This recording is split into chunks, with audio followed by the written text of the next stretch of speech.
آج کی اس ویڈیو میں ہم بات کریں گے اس جانور کی جس کے متعلق ہمیں طرح طرح کی باتیں سننے کو ملتی ہیں۔ کوئی اسے منحوس کہتا ہے تو کوئی اسے گھر میں پریشانی لانے والا جانور کہتا ہے۔ یہ وہ جانور ہے کہ جو دن کے وقت اللہ کی اس دنیا کو دیکھنے سے قاصر ہے اور آنکھیں رکھنے کے باوجود دن کو وہ اللہ کی اس دنیا کو نہیں دیکھتا۔ آج اس ویڈیو میں ہم الو کی بات کریں گے اور پوری تفصیل کے ساتھ الو کا واقعہ آپ کو بتائیں گے، اور یہ بھی بتانے والے ہیں کہ یہ جانور ہمیشہ ویرانوں میں ہی کیوں رہتا ہے، جبکہ پرانے وقتوں میں الو کو بادشاہ کے ساتھ دیکھا جایا کرتا تھا اور ہر محل کی شان الو کو کہا جاتا تھا۔ ایسا کیا ہوا کہ اس نے محلوں کو چھوڑ کے ویرانوں کو اپنا لیا؟ آج اس ویڈیو میں ہم آپ کو تفصیل کے ساتھ یہ سارا واقعہ بتائیں گے۔ یہ جانور ہمیشہ اداس کیوں رہتا ہے؟ جب آپ اس کی حقیقت سنیں گے تو آپ کے ہوش اڑ جائیں گے۔ دوستوں، آپ نے الو کو تو اپنی زندگی میں ایک بار ضرور دیکھا ہوگا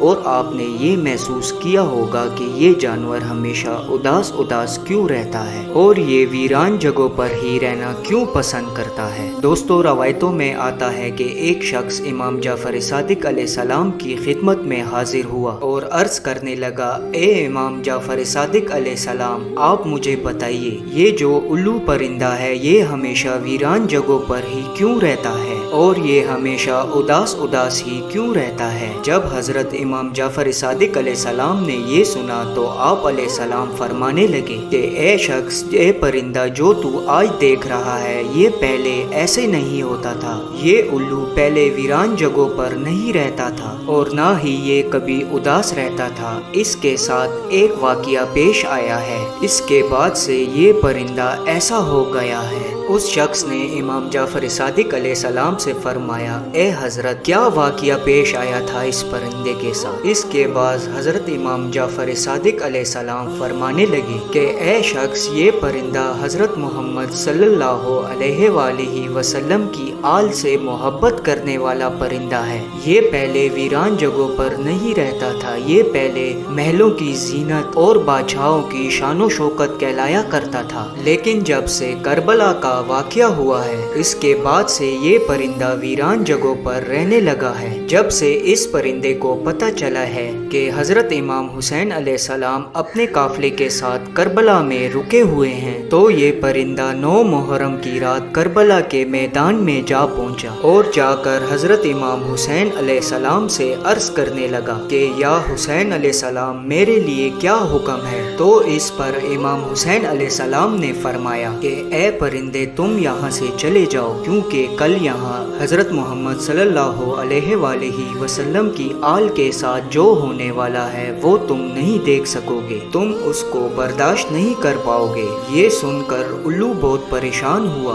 اور امام حسین علیہ السلام سے عرض کرنے لگا کہ یا امام حسین علیہ السلام، میں نہیں جاؤں گا۔ جب وہ پرندہ بار بار ضد کرنے لگا تو امام حسین علیہ السلام نے اسے یہاں رکنے کی اجازت دے دی۔ اس کے بعد محرم کا 10واں دن آیا اور کربلا کا واقعہ رونما ہوا، جو اس الو نے اپنی آنکھوں سے پورا دیکھا کہ کس طرح یزیدی لشکر نے امام حسین علیہ السلام کو شہید کیا، کس طرح امام حسین علیہ السلام کی آل کو شہید کیا اور کس طرح امام حسین علیہ السلام پہ ظلم طاری کیا۔ اس الو نے اپنی آنکھوں سے امام حسین علیہ السلام کا سر کٹا ہوا دیکھا۔ جب امام حسین علیہ السلام کے لاشے کو پامال کیا گیا تب بھی یہ الو اپنی آنکھوں سے سب کچھ دیکھ رہا تھا۔ جب اس الو نے سارا منظر اپنی آنکھوں سے دیکھا تو اس الو کو انسانوں سے نفرت ہو گئی اور یہ ایسے ویرانوں میں چلا گیا کہ جہاں پر انسان کی پرچھائی بھی نہ ہو۔ جب حضرت امام حسین علیہ السلام کو شہید کر دیا گیا تو اس الو نے قسم کھائی کہ اب کبھی وہ آبادی میں نہیں رہے گا، وہ ہمیشہ ویرانوں میں رہے گا